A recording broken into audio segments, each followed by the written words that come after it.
We got our reserve tickets for the JR to go down to Hiroshima, and then from Hiroshima to Fukuoka for the next 2 days. You just have to find the JR ticket office, which was a little bit of a pain. It's not easy to find that, and it's shitty. You have to get the freaking papers.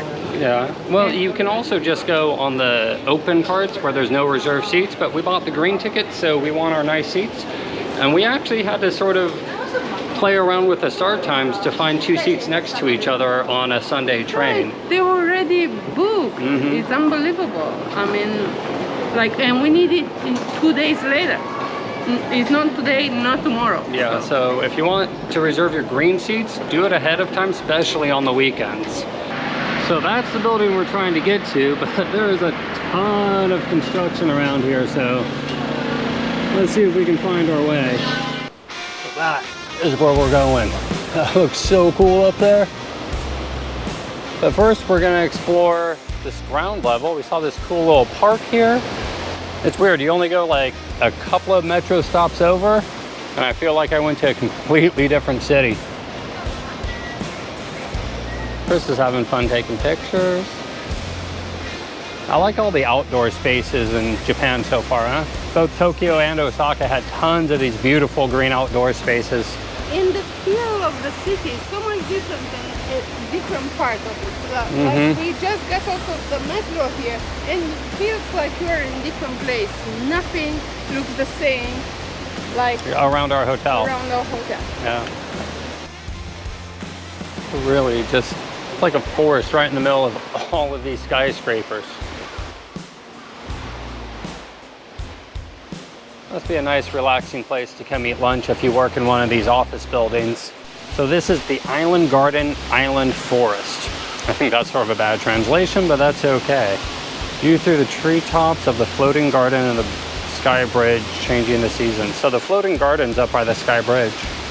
So this place is just beautiful. Beautiful design.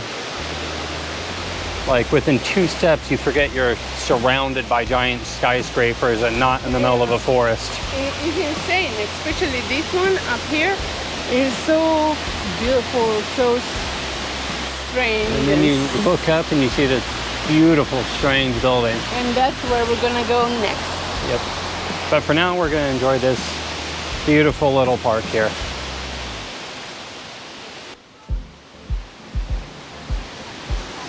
Oh, it does. Some really nice jasmine smelling flowers here. Oh, that's pretty cool. Like a reverse waterfall. I don't think I've ever seen a feature like that before. That was really cool. I like it. All right, took a little walking around, but we finally think we found the entrance to the Sky Observatory. It's an observation deck, but they call it an observatory. It's sort of a bad translation, huh? I always thought of an observatory as you watch it from, like you're watching the planets or the stars.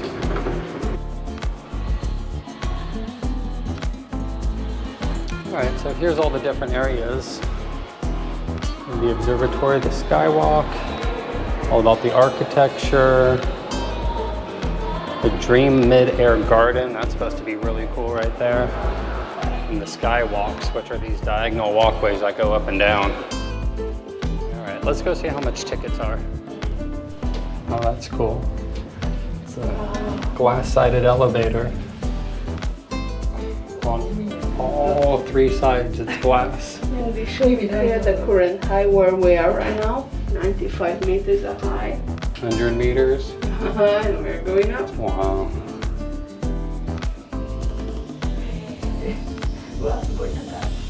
And the cool part is you still didn't have to buy your ticket yet to get this far.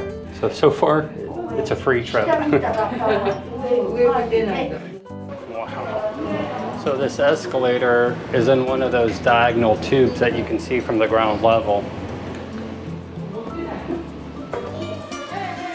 So we just entered the paid area of the observation deck. It's 1,500 yen a person, so like $11. Yeah, $11, $12 each.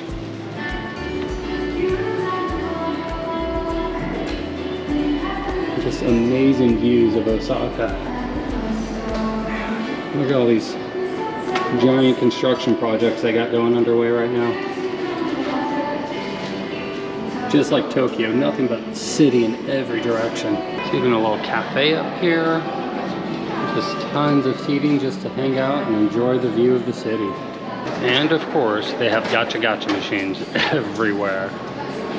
They're very strange, like miniature dollhouses must be very popular because a lot of these are like little miniature Denny's food, miniature garden sets. It's really, I don't understand it. At least these are like little miniatures of the building we're in.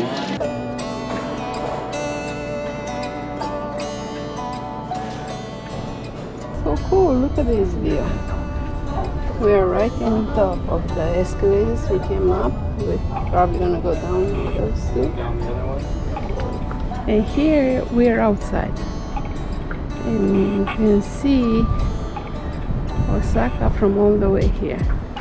We're having a trouble with going left and right. So in Tokyo, when you go on the escalators, you have to go on the left, and people who are passing can pass on the right. So now on the Osaka, you have to wait if you don't want to walk on the right, and people are passing you on the left. But on the street, and anywhere like here, we are walking, I have no idea if I have to walk on the left or on the right. I know drivers, driving on the right side, right? They drive on the right. No, we drive on the right. They drive on the left. So I'm thinking we should walk on the left. It's just for some reason in Osaka, when you're on an escalator, they switch sides. And I don't know why, but sort of interesting. Beautiful view of the city. I'm not sure what river it is, but they are cute because they all have different colors. What color would you pick? This one is 2002, Shinsen and Natsumi. So all they have grave 1999, June 14. Wow. I think the 97 was the oldest I found. 97? It's a good business though. Sell the lock and have people lock them right back on. Right. That's probably really loud in there. There's so many, so cute. We weren't gonna put one. We never had. We never lock our love. We keep it for ourselves. These are all so tight on here. Look. I find 95. Oh, that's probably one of the older ones. This one actually has to be older, right? No, 2020. How did you get a 95? Or maybe he people locked the 95 on the 20. It's probably the same. Supersaki. No, it's somebody else. I don't know. They locked the lock. Wow. Okay, so now we're gonna go outside and put a 360 up so you can see the view from all up on top of this building.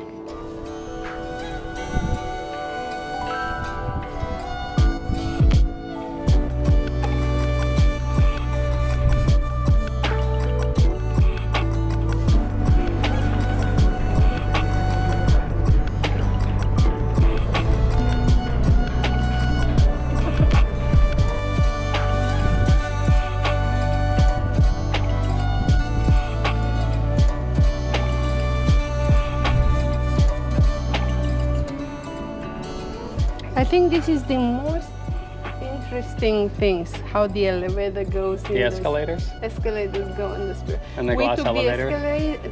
Two elevators, escalators, and another elevator or stairs to get all the way up here. And it was $11 per person to come here. 1,500 yen. 1,500 yen. But it's interesting, it's nice. It really is. And we're gonna go around because I want to see more of this city from up above. You don't have to pay the entrance fee either. You can go all the way up the glass elevators, all the way up the escalators, and then there's like a gift shop there, and then take the escalator back down. Yep. They call this the hanging garden up here, and I thought it was a literal garden, but it's not. There's no garden up here. Still beautiful views of the city in every direction. Still amazing to me how large these cities are. This one is the second biggest city. Yeah, Tokyo, then Osaka.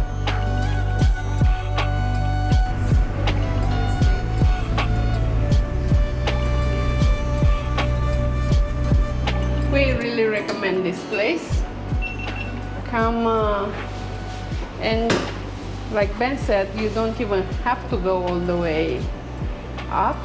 You just come up to here and don't have to pay the tax. All right, we're leaving the observation deck now here at the Sky Tower. Really cool. Sort of disappointed there really wasn't a garden up there. But a cool little stop. We only spent about an hour and a half here. Now we're gonna go back into the metro down to Namba Station, where we scheduled a free walking tour, and we actually might learn something about the city of Osaka. So come along with us and let's see what we learn about Osaka. Ready, babe? I'm ready. I'm ready to do the walking tour because she's gonna tell us more about history. We know some, but we don't know everything. Not much. So let's go see the walking tour. And then we are going to a very cool, interesting restaurant. I forgot the food we're gonna eat. Okimbashi? It's like a restaurant which they cook in front of you. And I don't think we've tried this type of food before. No. So we found our free tour group. We're gonna go take this. I think it was, what, a 2-hour tour, babe? 2 hours? So we're gonna go learn a little bit about Osaka. We make it in time for our tour. And the white hat guy is our guide. He's been living in America for 25 years. So his English is pretty good, I understand everything, and now he's gonna take us on the tour.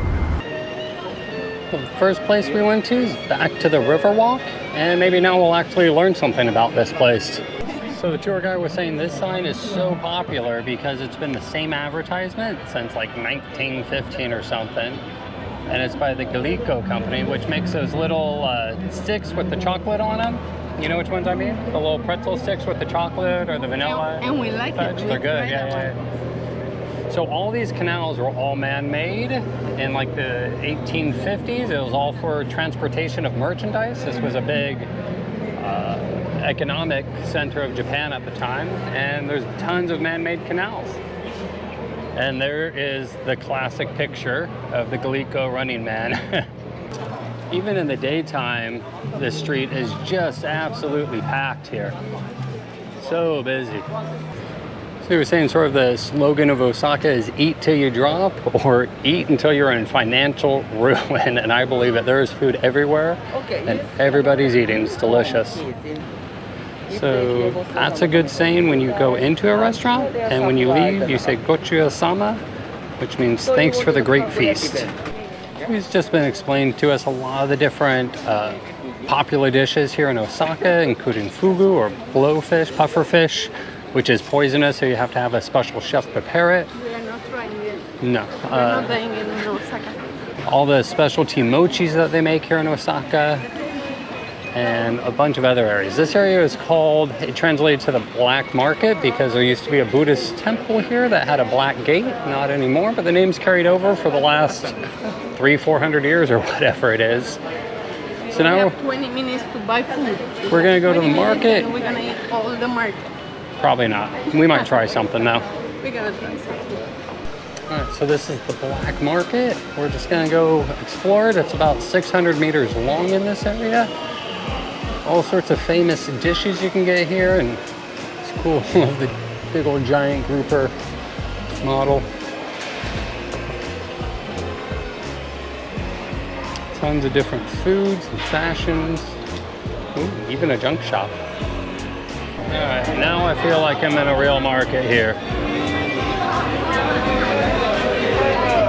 All sorts of seafood and sushi, crab legs, langoustine, grilled crab legs.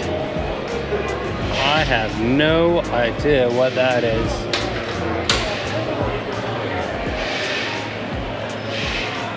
We got fish roast sacks and crabs. Oh my And God. I think that one's called a hairy crab. It's $10, 1,400. Yaki. All sorts of seafood everywhere. So these are the fugu, the blowfish that are poisonous, and you need a special license here in Japan to prepare them, or you could kill yourself if not prepared right. They say about 3 people on average a year die in Japan from eating it. Most of them, if not all of them, are from people trying to cook it or prepare it at home. So this is a type of mochi. It has some red bean paste in it, and the pink color comes from the cherry blossoms. It's so strange because it tastes a little bit like cherry. Yeah. You try. Yes. I try.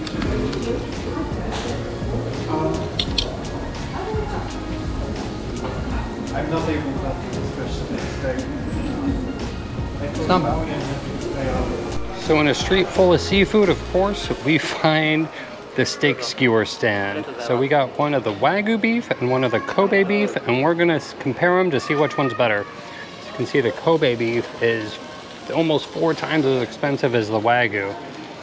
So let's find out which one's better.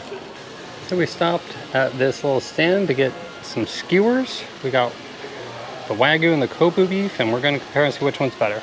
Do you think the Kobe beef is going to be 4 times better than the Wagyu? Could be though. But we're gonna try anyway. We're going to find out. All right, so this is the Kobe. One Wagyu? Wagyu 2 kinds. 700 regular Wagyu and Kobe beef 2,500. 2 kinds. Is it that good? A little chewy, but good. Almost tastes like there's butter inside of it. So much fat coming off of it. Just take the whole piece. It's chewy. It's a little chewy, yeah. It's big. Very juicy, huh? Thank you. Arigato. And then this one is the Wagyu beef. Don't like that one. It's chewy. A little chewy, yeah. This one is better. It's softer. But it's got a lot of fat on it. That's the good part. It is full of fat. Let me try.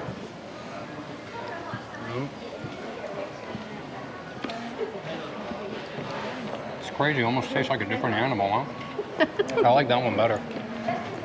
Yeah. I think I like the Wagyu better than the Kobe. Yeah. All right, we just left the Black Market right behind us, and now we're walking down a little bit this way where they have a bunch of like anime shops and more of the maid restaurants, maid cafes, where you get like girls dressed up in French maid outfits that sort of play games with you and serve you tea, and I don't know. This is sort of like the Akihabara here, like it is in Tokyo, like a lot of anime, a lot of at-home maid, I think they call them, that at-home cafes, just little maid cafes. I think it's even more of it down here. Look, a whole bank of gotcha machines. This is one cultural thing I don't understand. See, all the anime shops, toys, figurines, DVDs, CDs, all sorts of anime paraphernalia to buy here. Along with the made-at-home places, which, once again, I don't understand. Is that a problem? I think it's a good idea. We need to bring this to New York. But you have to put something on. Maybe, the statue of Jesus Christ. So now we're in the Shinsekai district. It's really noticeable by this really cool, funky shaped tower right in the middle of it. It's really a lively area here. Oh yeah. I don't know. Osaka is very, very strange. Like one block, you'll have some residential, very quiet, and then one block later, you're in this busy, metro street with tons of shops and bright lights and crazy decorations. Oh, you can get a turtle. You want to try soft shell crab or turtle, I guess. Or you can have a big stick. I guess, right? So there is a ton of these Billigan statues all over this part of Osaka. And the reason's sort of funny. One company licensed this piece of artwork from an American artist and put a statue, and everybody loved it, so they kept putting them, and now they're just all over the place. And people say that you rub their feet for good luck, and I could use some. It's funny, you see something like that and you think it's some sort of like religious thing or something to do with ancient culture, and the answer is no. Just somebody liked it, and next thing you know, there's Billiken statues everywhere around here. There's one down there. There's a couple more around here. There's one. So now we're gonna go to the restaurant that makes the little pancakes with the cabbage and whatnot, and then the toppings on top, and I forget what they call it, but it sounds good. It's a pretty crazy restaurant. Like you go fishing for the food you want, I think. Wow, it's all live seafood. That's crazy. And they cook it. Yeah. So you catch it, they cook Oh, it. there is. There's little fishing poles. You catch it and they cook it. Yes. Well, that's a bit much. He was telling us and showing us pictures how people will just leave their cell phone plugged into charge and go use the restroom and leave their briefcase behind, and They it's leave no worry. they leave everything and nobody's stealing them. So that's I wish it. we had some culture like that in the States. And he told us his mom lost his Her hearing aid? her hearing aid, and she thought she never gonna find them. And a week later, the police came to the door and Returned it. returned it to her. And it was a long process to how they got it.